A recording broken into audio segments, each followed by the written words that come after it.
Peter Zeihan, Z-E-I-H-A-N, has a new book out called The Absent Superpower. And old friend Jim Turr, who's just a brilliant musician, I'm not sure his website these days, but you can certainly easily check him out. It's Jim, T-E-R-R. And check out his music and, you know, all the cool stuff he does. He's got a very active YouTube site as well. Sent this to me this morning, and it was like, holy cow, what a forehead slap I got out of this. And so thank you, Jim, for that. And thank you, Peter, for writing this book. The key, I'm going to go someplace with this, and where I'm going to go, and I'll tell you in advance so you can be thinking about how this all fits, where I'm going to go is to the internet. It's a book essentially about infrastructure, and all I have are the excerpts that Jim sent me. Sean is going to try and track the book and the author down, get him on the program. But he doesn't, well, he does use the word infrastructure, but not in the way that I'm thinking of it. He's talking about how a country's geography, in fact, he explicitly says, a country's geography determines in large part what vulnerabilities it faces and what tools it holds. For example, he writes, countries with large tracts of flat land, think Poland or Russia, find building infrastructure easier and so become rich faster. But they also find themselves on the receiving end of invasions. This necessitates substantial standing armies, but the very act of attempting to gain a bit of security automatically triggers angst and paranoia in the neighbors. So, okay, you've got that, the impact of having large areas of flat land. Countries with navigable rivers, France and Argentina being premier examples, he writes, start the game with some infrastructure already baked in. That would be the river. Such ease of internal transport not only makes such countries socially unified, wealthy, and cosmopolitan, but also more than a touch self-important. They show a distressing habit of becoming overimpressed with themselves and so tend to overreach. Think France and Argentina.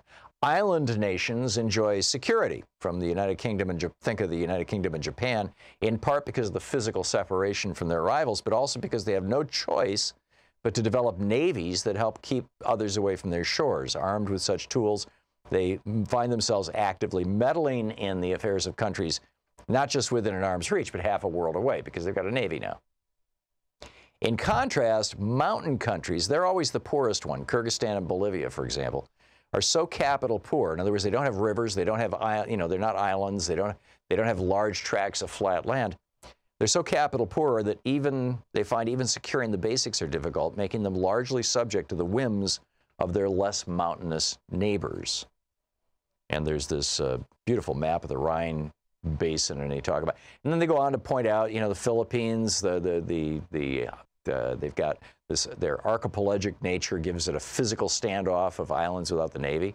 Chile's population center is a single valley surrounded by mountains. It's so hard to get there over the mountains that, you know, they kind of ignore the rest of South America. The Netherlands has a huge trade benefit because they control the mouth of the Rhine River.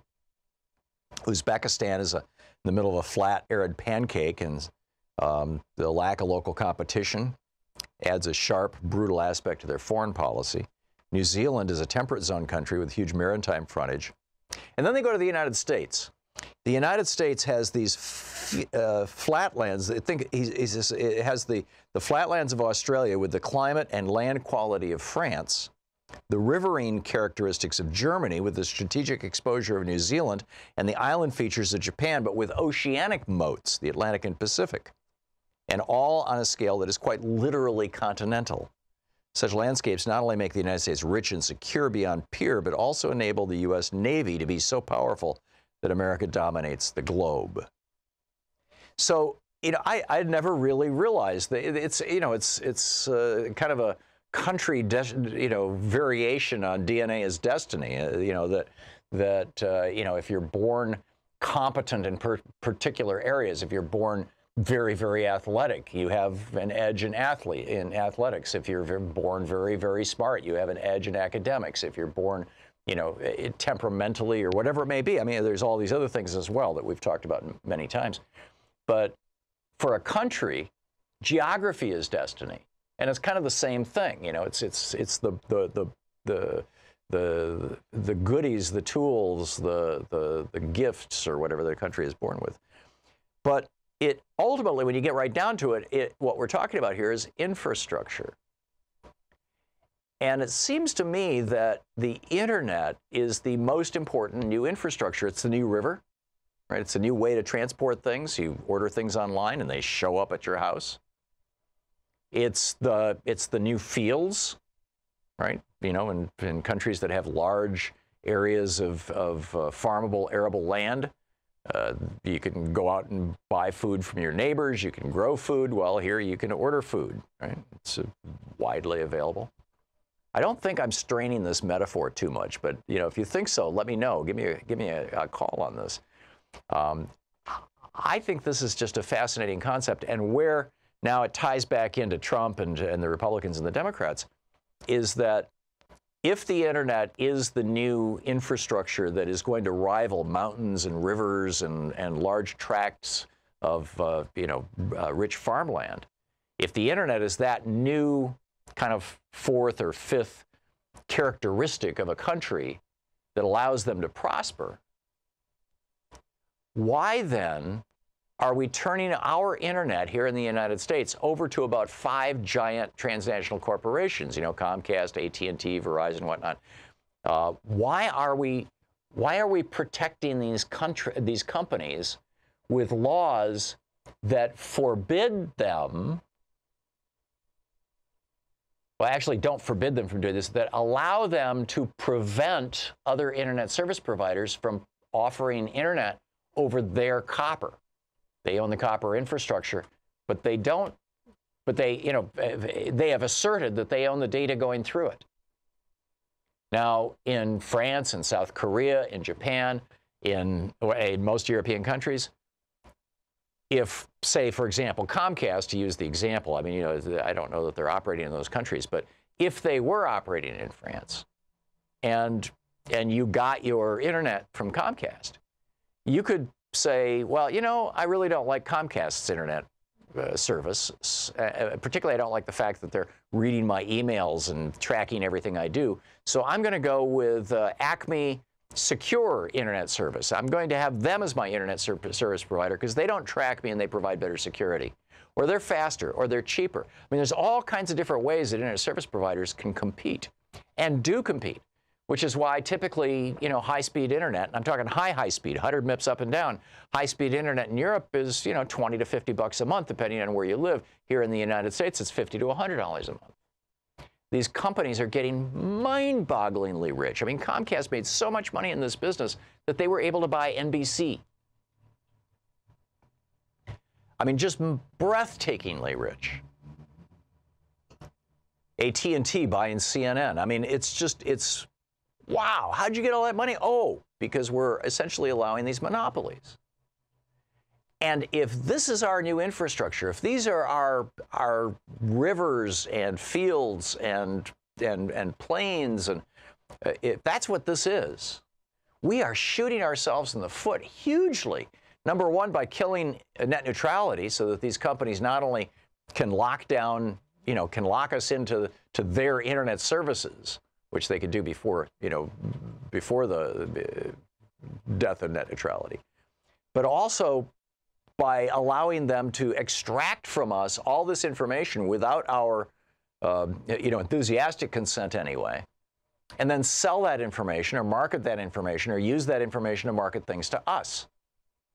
You know, everybody understands that Facebook, Mark Zuckerberg became a hyper-billionaire based on his ability to know everything about everybody so that advertisers could say, you know, I only want women between the ages of 25 and 35 who live in a house worth $70 to $150,000 in a suburban area in the state of Ohio, right? And they could say, okay, here you go. And pretty soon Comcast will be able to do the same thing, and all the other internet service providers here in the United States. And, you know, which is going to make them even richer. But what does it do to us as a country? It makes it harder for startups to get into the internet, particularly if you have to pay extra fees to have high-speed transmission. It makes all of us a little dumber. I mean, and then on top of that, you've got the algorithms. You know, Chris Hedges was here talking about this yesterday. The Google algorithm that has said that Alternet and TruthDig and these other progressive news sites will not be spidered. They're not going to track articles that show up on these sites. And so these sites' traffic is just collapsing. And when you're looking for good information that might have a progressive tilt to it, you won't find it on Google.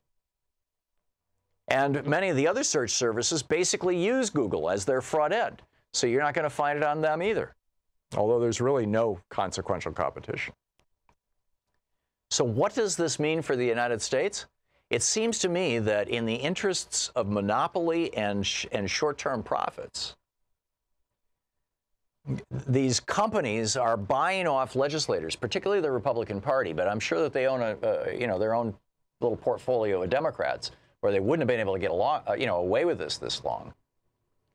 And these politicians, having sold out to these internet service providers, are now destroying, essentially, or locking up. I mean, it's as if, say, okay, one of the reasons Germany is so prosperous is because they have lots and lots of fertile farmland, and they've got the Rhine River running right through the middle of the country. Well, what if one company or 5 giant companies came along and said, we now own all the farmland and we now own the river, and anybody who does anything on either one has to do it through us? How would that, and say that had been done 300 years ago, how would that have crippled Germany? It would have devastated them. And yet that's what we're doing to the internet here in the United States. I find this just breathtaking.